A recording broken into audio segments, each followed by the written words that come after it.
Howdy, John. How you doing, partner? I'm good, Sarah. How are you today? Good. So glad to be co-hosting another episode of the Boss Hole Chronicles. Today, Who do we have? Well, we have friends of the firm, friends of Real Good Ventures and the Boss Hole Chronicles, both of whom appeared here separately, Robert Corser and Olivier Aries. And both of their episodes will be in the show notes. Go check it out. But Robert and Olivier have co-written a book called Line of Sight, which is really based on the work that we do with the Line of Sight organizational health scan. This stuff is awesome. And, you know, we are all about our movement to reinvent the workplace. And I think this is going to be part of that. I know this is going to be part of it. And so that's what they're going to be talking about today. Well, I think it's essential. Let's dig in.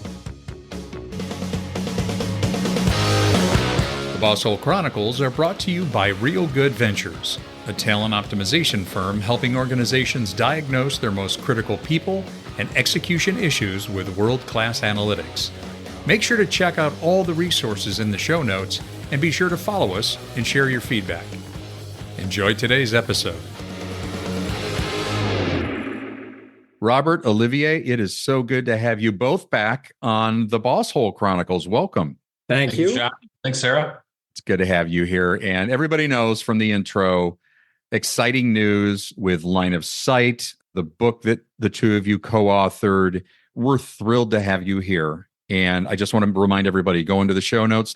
Robert, why don't you kick us off with just a high-level understanding of Line of Sight and why this book, why now? Our listeners are familiar with it because you were here before on the Boss Hole Chronicles, but take us back into it and why this is so critical these days. When Olivia and I wrote the book, we wanted to be able to have people get lift just by reading it and kind of doing what it says around these 5 areas. There are 5 keys to execution, the KSEs in the book. Okay. And they're scientifically validated. When you have alignment around them, you get good execution. The most important and most statistically heavily weighted is under strategic understanding. Do we know what the strategy is? Do we know how we contribute to the strategy? Leadership. Does the leadership have credibility to lead the execution of change and strategy? Activities and structure. Are we doing the things that matter to deliver on our unique value prop? Human capital, balanced metrics. These are 5 statistical correlations that when you get alignment around them, you get superlative execution. Superlative. I like that word. Well, our listeners love examples. So I just want to ask Olivier, as we were getting ready to hit record, you said, hey, we got some real poignant examples that we can share with your audience. Take us through one of those or a couple of those relative to the 5 KSEs. Sure. First of all, I think it's worth mentioning that our approach, I think, works for all types of companies. We typically aim for, SMB, small, medium-sized businesses, because this is where, and Robert loves to talk about this, this is where scale issues matter the most. A lot of business owners and CEOs and executives can build their companies up to, maybe 50 people, a couple of $1 million, but then scaling up, getting in place the organization, the execution capabilities to go beyond this is the challenge. Bigger companies typically have somehow overcome those challenges. Happy to give you 2 examples, one SMBs and another one, which I love to talk about because everybody knows them. It's Boeing, the aircraft manufacturing company. And although it's a larger company, the principles we lay out in the book, they're truly universal. And so they also apply to large companies. Everybody knows that Boeing is struggling right now, mostly with quality issues that have translated into a sort of trust crisis and significant financial liabilities. But if you break down their operating model along our 5 KSEs, you start to find root causes for their challenges. Because as Robert was saying, we look at 5 KSEs or keys for successful execution. If we take those 5 and look at Boeing's operations, we really understand what's going on. So the first one, as Robert was saying, is strategic understanding. Do employees understand the strategy across the entire organization? And I would say on this one, surprisingly, I think in the case of Boeing, the answer was yes, they do really well, and maybe too much, because one of the challenges in this company is that they underinvested for many years and decided to postpone development of new planes because they wanted to maximize their financial performance. And that's the message that percolated down the organization. If we have Boeing employees listening to this, we'd love to get their perspective. Mm-hmm. By and large, the message was we have to maximize profitability. So that became the motto, and people started to make individual decisions based on this. What do I have to optimize? Well, it looks like I have to minimize costs and maximize production volumes. So I'm going to behave, to do this. Leadership trust. Well, I think Boeing released notes of internal communication that showed that there was very little trust with the leadership of the organization. In fact, I think somebody called another team monkeys. I mean, it was crazy. So what happened when there's little trust in an organization, as Robert was saying? The risk is people start to doubt that the message and the direction coming from the top is valid, and people start to make their own decisions. And you start to see deviation from the norm, deviation from the standards, deviation from the processes, because people think they know better. So low trust results in more deviation from the processes. Then metrics, well, we know that they had gaps in metrics because many metrics around production stability and quality were not there. As a result, people maximized volume at the expense of quality. And as a result, planes started to lose parts in flight. Clearly, there were gaps in metrics and gaps in the areas that were tracked to make sure that production worked. Mm-hmm. One of the other KSCs is organization and activities. Do we have the right organizational model to succeed? Well, in the case of Boeing, they subcontracted a lot of their production to another company called Spirit Aerosystems, which actually was a spin-off of Boeing. I've done a lot of work in outsourcing and offshoring when I was a management consultant, and it's incredibly hard. When you have two organizations versus of one, you have challenges with communication, challenges with system, challenges with metrics. And you can barely be surprised that they had, manufacturing issues when you know that actually they were subcontracting manufacturing to another organization. The order of magnitude of difficulty is really significant. And then the last KSC that we know matters a lot in good execution is human capital. And at Boeing, there's a massive difference with their major competitor Airbus in Europe. And that is that, that the aerospace industry is highly cyclical. It's highly tied to economic cycles.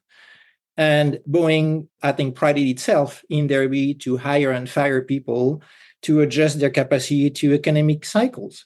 I think it's great from an economic standpoint because you don't have to carry human capital cost when the economy is down. Right. The challenge, though, is that it's really hard to sustain excellent technological mastery and knowledge when you have high turnover in your workforce. Right. And as a result, it's not totally surprising that they've been struggling with the excellence and the consistency of their manufacturing process because they don't really have a stable workforce. In summary, you look at those 5 elements, how well the strategy is communicating in the organization and how do employees internalize this daily, how much trust they have in the leadership, what metrics are they using to drive their activities, how are they organized, and how well they're maximizing the value of their talent. All this does directly influence, ultimately, the quality of the execution of the organization. And in this case, we have an example of where it didn't work. If I can piggyback on that, one of the things Olivier said was for Boeing, managing costs and maximizing profit. This is something that I'm seeing with a lot of my medium to small businesses. And it kind of gave proof to a term called profitless prosperity. I'm seeing a lot of clients that are showing incredible top line growth. They're not making any money. And when we really kind of drive down to the root cause of that, it's an execution issue. There's a gap. When you don't have good execution, you pay the tax. And execution tax now, with the cost of doing business much higher, is all your profit. That's right. So having alignment within the organization will help these small to medium-sized businesses capture more of the market and be more profitable. And Robert, when you say alignment through the organization, and our listeners know we are an implementer of Line of Sight, the organizational health scan, it is designed to diagnose that level of alignment in the various strata within an organization. So we love to ask our clients, they say, well, we got a great strategy. Everybody knows what we're doing. Our question is, how confident are you of that? And can you prove that? Because we can, and we can use this as a way to diagnose that. I love that term, by the way, profitless prosperity. When you talk about smaller organizations, Olivier gives us a great perspective on a massive global organization. But let's I think a lot of our listeners are from small organizations. You have a term, founder's trap. Say more about that, because I think that's really relevant when it comes to whether or not strategy even begins to get executed. So what we found is most companies never get past 50 employees. That seems to be the first big hurdle. Okay. And what it is the founder is running his organization or her organization super flat. Everything's got to go through them. They are the constraint. They are the only ones that know the strategy. It's not pushed down through the organization and through, maybe they have a mutual 3-stratum organization. They've got the executive team, managers, and employees. But if they're not sharing, and people don't feel how they're contributing to the execution of this, you lose mind share of your employees. They'll have that minimum threshold, like, look, I have to do this or I'm going to get fired. When they know how they contribute to it and they gain a sense of purpose from that, you capture more of that discretionary mind share. So they'll give you more. But the next big hurdle is about 150 employees. At 150 employees, you lose mutual name face recognition. You have to rely on another stratum of managers to maintain that and hold accountable to get things done. When we have alignment around these 5 keys, especially strategic understanding, how do we differentiate ourselves from our competitors? What is the strategy? How do I contribute to it? You gain that sense of purpose and you don't have to pay that execution tax. The goal is to be 100% aligned. We're going to get close. We're never going to get to 100%. But when there's gaps from the stratums, from the executive team to the managers to the employees, those gaps are your profits. Oh, for sure. Yeah, Go ahead, Sarah. Robert, you've conducted many, many, many scans. You've been inside many different organizations. You've taken a close look at where alignment is diagnosed as a problem. Can you share a practical example? This sounds so impactful and powerful.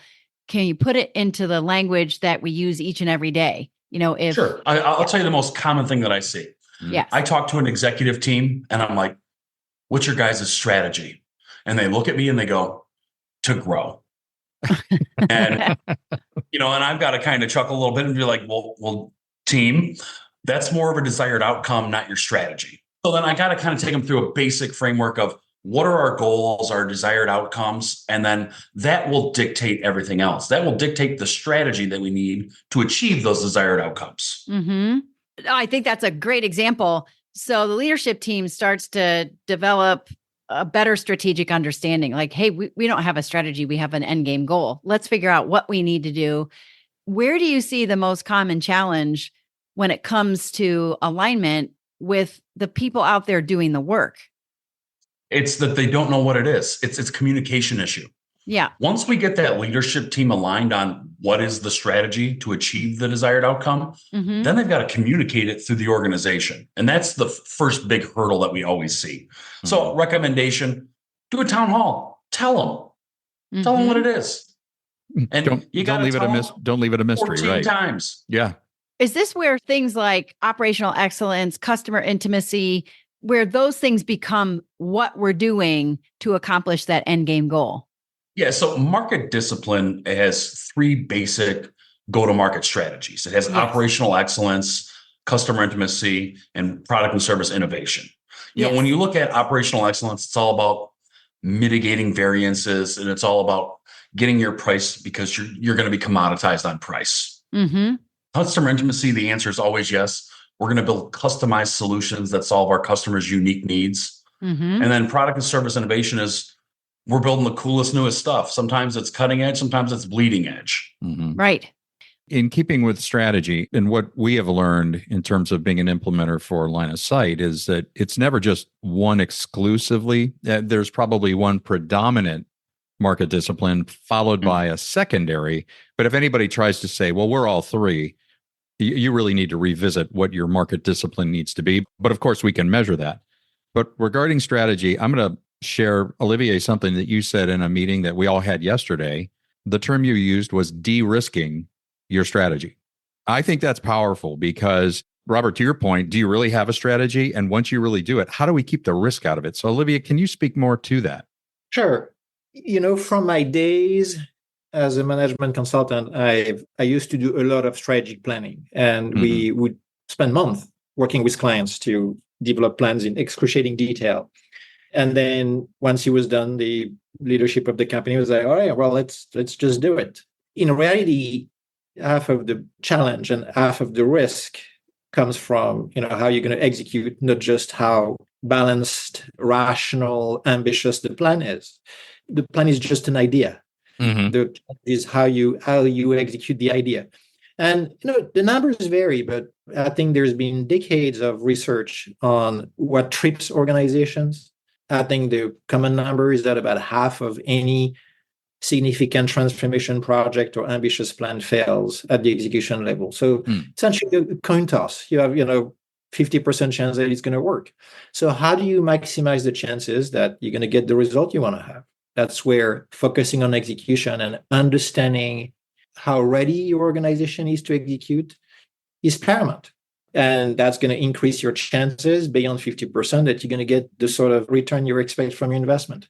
Now, we're not discounting the difficulty of doing this. In fact, we wrote this book because many founders are overwhelmed. They have to run their business daily. They also have to think about the business, working in the business, working on the business. Everybody's maxed out. No one has any time to sort of pause and breathe and look at what else could be improved.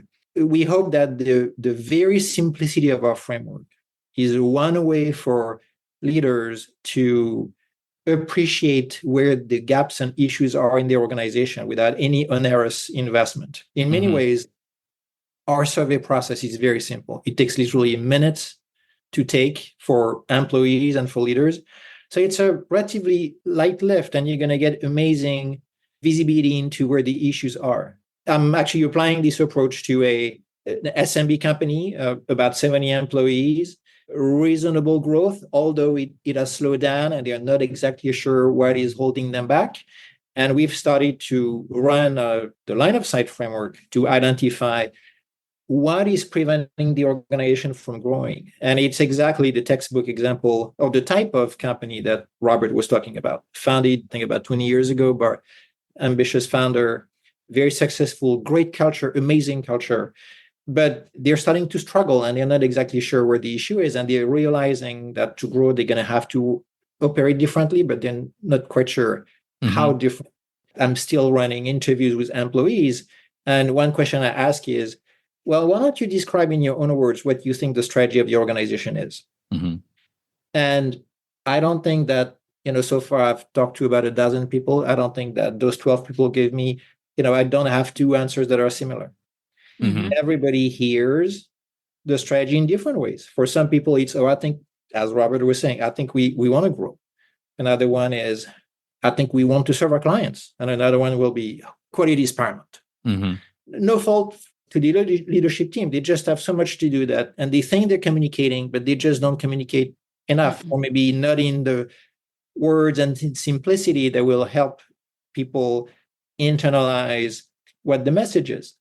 And one thing that is kind of interesting too is that one of the long-term goals of the leadership team is to win through innovation.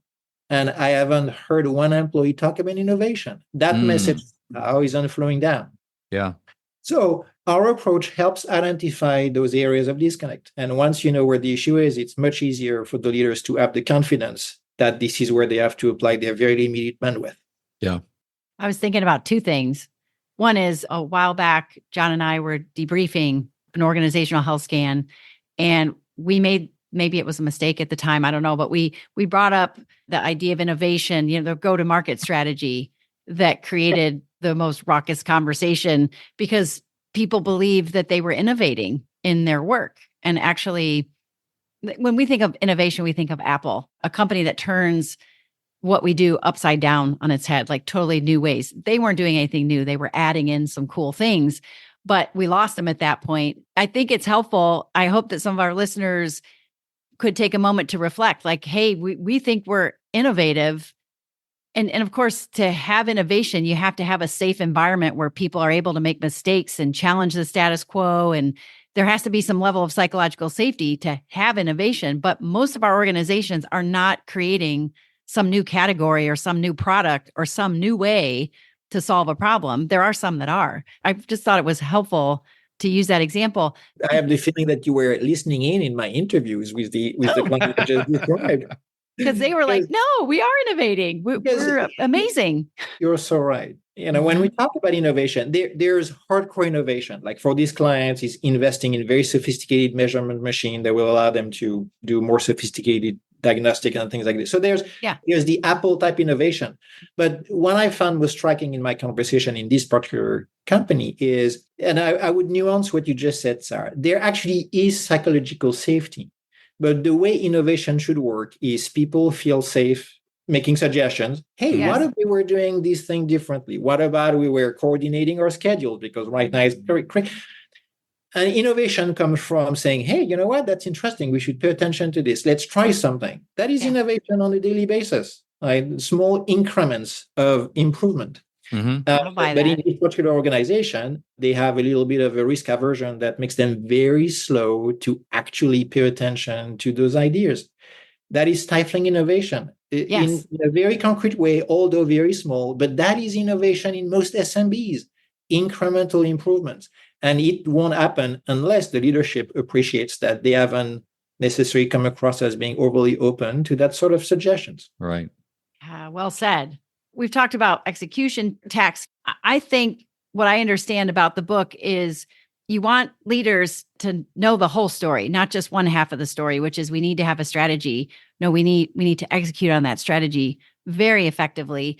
And I'm thinking about how to give, very practical examples. The one that keeps coming up for me personally is when P90X came out. John, you've heard me talk about this before. Oh, yeah. You buy the DVDs, this great little set of DVDs, and you get to work. I had a strategy, which was to use this program to get healthy. And in my mind, I was already healthy because I bought the program, but it was on the shelf. Like I wasn't like the right hand was not aware that the left hand wasn't doing the program. Like I was wondering why I wasn't getting results. Now, mind you, this is a pretty, extreme or dramatic example. But is that what we're talking about when execution fails and there isn't alignment, that we've got a group of people who are doing something, but it's not even related to the desired outcome, nor is it implementing the strategy? Is that really what we're talking about? It can be. One of the things that the way that we measure when we actually do the assessment is we use something called confidence-based marking. Yes. So not only do I agree the statement is accurate, but how confident am I that it's true? You can have people making aggressive decisions and mistakes that fly in the face of strategy. Right. Because they're not aligned on it. Right. I've seen this in some businesses where it was like, I'll give you an example. There was a printing company. Okay. They made a tremendous investment. They bought this giant printer the size of a house. Okay. And it was meant for long print runs. It was very, very efficient. They could produce things much cheaper, but in a large batch. Leadership of the company, they bought that machine. They pivoted away from, they tried to do more customized short run solutions. And it was like, they were very confident that they wanted to minimize the cost on this machine. But the strategy pivoted away from these long runs and big productions to short runs, and it didn't make sense. And they got stuck with this like $48 million machine. Yeah, it makes a lot of sense. So if I'm a leader, what are the kind of things I should be watching out for that I'm probably even doing that would bomb my strategy, that would fail the execution? Not relentlessly over communicating. I mean, your people should know mission, vision, strategic intent. They should know the strategy and how they contribute to it. It should prioritize day-to-day work for all employees. I think that's helpful. I know you give some good examples in the book, but it's the day-to-day work when not in alignment with the strategy that is not going to achieve the outcome. I mean, I don't want to make it so simple, but I think it is that simple. Would you agree? I don't want to be super reductive either, but there's examples in the book. I mean, the methodology, like it's nothing like revolutionary out there. It's just when it comes down to it, it's the discipline to actually do it. Yeah. And we give you a way to look at where the gaps are, and then you actually have to do it. You got to do something with it. And really quick, I mean, as we start to pull this into the station, because I want to talk about the book launch, the book tour, I want to give a quick example of where we've seen this work firsthand. And all four of us know this client. Great client here in our great state of Ohio. They employ about 600 or 700 people, but we did every level. We looked at every strata: CEO, executive team, senior leadership, more broad leadership team. And it's so interesting as you start to drill down and it cascades, you see the alignment break apart. And it was transformative because they took, of the 5 KSEs, they took strategic understanding, leadership, and human capital. Those were the 3. And we met with them several times. And their team came up with, they created their own strategy for creating that alignment around execution. A year later, they pulsed it, and you saw, I mean, we all worked through this. We saw the increases. So it works, but it doesn't work if you're just guessing at it and you don't have that objective data to see where are we aligned and where are we misaligned. So we're talking now about one of the big themes that we're rolling out at Real Good Ventures is reinventing the workplace. I think this is instrumental in reinventing the way we work and certainly how we execute on our strategy. So let's talk about the book launch, the book tour. What are you guys up to? Tell us what the world can expect around line of sight. So we're doing local book events with all of our implementers.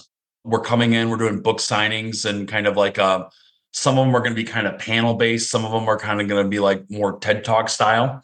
We're going to be traveling around. We have implementers all over the country. So pretty excited about that. Yeah, we're having an event here in our area or up here in Northwest Ohio in the next month or so. Very excited, going through our local university and the Family Business Center located there, which is powerful. You know, when I think we're all also practitioners into behavioral analytics, and we all use this platform called the Predictive Index. I think one thing that we like to say about that sort of tool is that it contributes to self-awareness. I like to say that self-awareness is a gift. I think a good leader is primarily a self-aware leader. Yeah. So really what we're doing is anything different than saying, if a good leader is a self-aware leader, a good execution leader should be also one who's aware of the strengths and weaknesses of the organization. Think of this as self-awareness for organizations with the same degree of simplicity.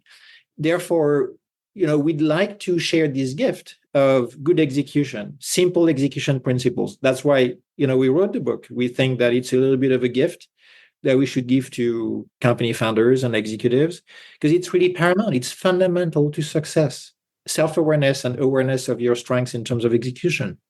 Well, I just want to remind all of our listeners, go into the show notes. You will find a link to not only Line of Sight, but also Robert's information and Olivier's information. Get the book. There's a link in there. It's available right now in all places where you buy your books. And Sarah, give us the full title. I love the title. We happen to be sort of inside baseball while this was being written, and the process won. Yeah, Robert and Olivier, I think you would agree it's a grueling process, right? Yep. But you survived, and I think the fruits of your labor are going to be recognized. But Sarah, just share the full title with everybody. I love the title. Absolutely. Line of Sight, the 5 keys for strategic execution in an age of uncertainty. And I think that we only got to highlight a snippet of the insights both of you offer here and your infinite wisdom. I find both of you to be incredibly smart and savvy when it comes to just making things better and more effective and more efficient. And so this is really about outcomes. It's about getting to where you want to go and removing some of the friction that we might not even know is in the way. One of the lenses that Olivier and I looked through as we were creating this book was simply just by reading this, you're going to get lift. Yes. That was like our North Star the entire time we were writing this book. That's Agreed. powerful. So you don't have to go out and buy a system or engage in a software. You can, but this will transform the way you approach execution. There's a line: strategy is taught, execution is not. And I think that's true. When we talk about managers and leaders that have never gotten the skills or the education, this is an elusive deal, this execution. So you make it pretty simple and straightforward, and it's education. Well, listen, guys, this is great. We are so thankful to be associated with both of you. And as Sarah said, your expertise, what you bring to elevating who we are as professionals is felt at Real Good Ventures. But thank you for being part of the Boss Hole Transformation Nation. Let's have you back again and talk more about how Line of Sight is literally reinventing the workplace. How does that sound? Awesome. All right. We'll see you next time on the Boss Hole Chronicles. We'd like to thank our guests today on the Boss Hole Chronicles. And if you have a Boss Hole Chronicles story of your own, please email us at mystory@thebossholechronicles.com. Once again, mystory@thebossholechronicles.com. We'll see you again soon.